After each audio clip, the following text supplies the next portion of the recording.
The government shutdown is not only impacting food assistance programs, it's also affecting utility assistance programs. 13 on your side's Lauren Baker joins us now with how some who rely on that type of help for heat and electricity may also be affected. Lauren.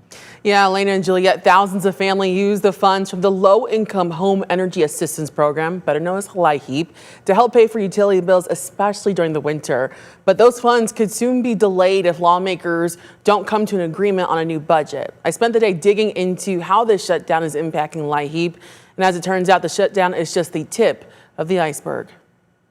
Concern is growing that the government shutdown could stop people from keeping the lights and heat on this winter. Energy services in Michigan are definitely being impacted by the government shutdown. That's Rick Bunch, executive director of the Michigan Municipal Association for Utility Issues. He says thousands of households in our state are in jeopardy of not receiving financial assistance from the federally funded Low-Income Home Energy Assistance Program, better known as LIHEAP, because of the government shutdown. LIHEAP assistance is somewhere in the neighborhood of half of all energy assistance in the state. Without that coming, these folks are in danger either of having their services shut off, or if they're going to be going without other life necessities. Michigan received $183 million from the program. The delay expected in this year's funding is just the cherry on top of a lot of problems, according to Bunch. This past April, the Trump administration fired the entire LIHEAP staff. So while MDHHS says it expects to receive around the same amount of last year, Bunch says how that money is distributed is up in the air.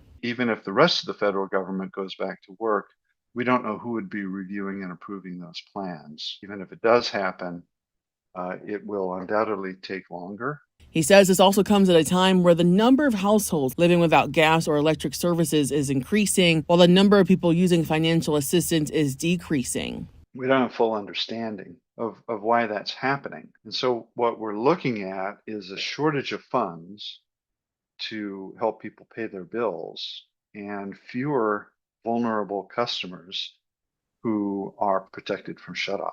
And it's just a recipe for disaster. But even with the future of LIHEAP in limbo, local agencies are still working to find solutions. Consumers Energy, which uses LIHEAP funding for some of its assistance programs, said in a statement, quote, Michigan is uniquely positioned to support those in need through the state-funded Michigan Energy Assistance Program, which remains open and serves a broader group of qualifying customers. And Bunch says other agencies will adjust to help as many people as possible. Anybody who needs help should contact their local assistance agencies and their utilities.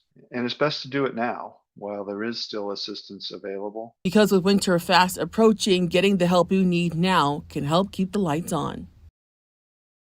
And LIHEAP allocations are not usually provided until late October or early November, so it's unknown how much Michigan will receive. But like mentioned before, the MDHHS it anticipates to receive a similar amount to last year. And Bunch reminds people that there are options for payment plans or to keep your utilities on if they're at risk of getting shut down, but you have to request those options. He also says there's moratoriums set in place that require utility companies to keep their energy systems on in terms of extreme weather conditions. For 13 on your side, I'm Lauren Baker.